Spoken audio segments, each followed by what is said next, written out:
தென்னிந்தியாவிலிருந்து ஏன் தமிழ்நாட்டிலிருந்து ஒரு பிரதம மந்திரி எதிர்காலத்தில் உருவாக்கப்பட வேண்டும். அதிகாரம் உத்தரப்பிரதேசுக்கோ பீகாருக்கோ குஜராத்துக்கோ மட்டுமல்ல. நம்மளுடைய குரல் சட்டமன்றத்தில் ஒலித்தது போல ஒரு நாள் பாராளுமன்றத்தில் ஒரு பிரதம மந்திரியாக ஒலிக்க வேண்டும். இதற்குதான் இந்த தீர்மானம். நாம் பொருளாதாரத்தில் மகாராஷ்டிராக்கு அடுத்த இடத்துல இருக்கிறோம்.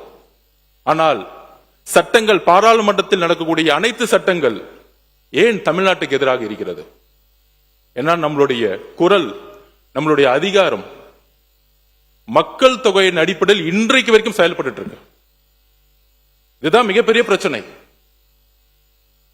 அப்ப அம்பேத்கர் உருவாக்கிய அரசியலமைப்பு இன்றைக்கு வரைக்கும் கேள்விக்கு உள்ளாக்கப்பட்டிருக்க. அப்ப இன்றைக்கு 3 வழி இருக்கு. முதலில் மக்கள் தொகையின் அடிப்படையில் பாராளுமன்ற உறுப்பினர்களை உயர்த்த நினைத்தார்கள்.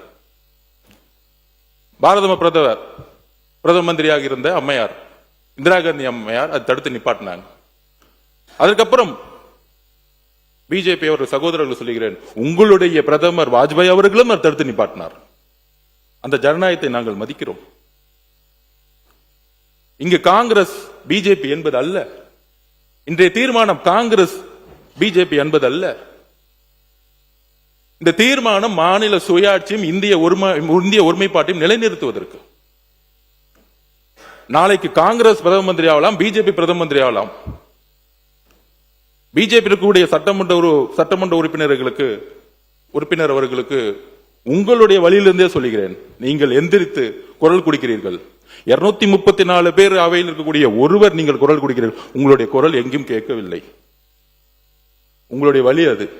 இதே வழி நாளை தமிழ்நாட்டில் ஏற்படக்கூடாது. பாராளுமன்றத்தில் தமிழ்நாட்டுக்கு ஏற்படக்கூடாது, தென்னிந்திய மாநிலத்துக்கு ஏற்படக்கூடாது. நீங்கள் பிஜேபி இருந்தாலும் ஒரு தமிழராக உணருங்கள். இந்த தீர்மானம் எதற்கு என்று அரசியலுக்கு அப்பாற்பட்டு சிந்திக்க வேண்டும். அண்ணா அவர்களும் பெரியார் அவர்களும் புரட்சியாளர் அம்பேத்கரும் அரசியல் கட்சிக்கு அப்பாற்பட்டு இந்தியா என்கின்ற ஒரு நாட்டிற்கும் தமிழ்நாட்டிற்காகவும் சிந்தித்தார்கள். தேர்தல் காலங்களில் வெற்றி பெறுவதற்காக நாம் பல்வேறு அரசியல் களத்தில் நாம் சண்டையிடலாம். ஆனால் இந்த தீர்மானம் நீட்டை விட முக்கியமான ஒரு தீர்மானம். ஏனால் அந்த நீட்டை கொண்டு வரப்படுவதே பாராளுமன்றத்தில் அதிகப்படியான பெரும்பான்மை இருப்பதனால். யோசிச்சு பாருங்கள், நமக்கு 100 MP இருந்தா நீட் கொண்டு வரப்பட முடியுமா? ஜிஎஸ்டி கொண்டு வர முடியுமா? கொண்டு வர முடியாது. அப்ப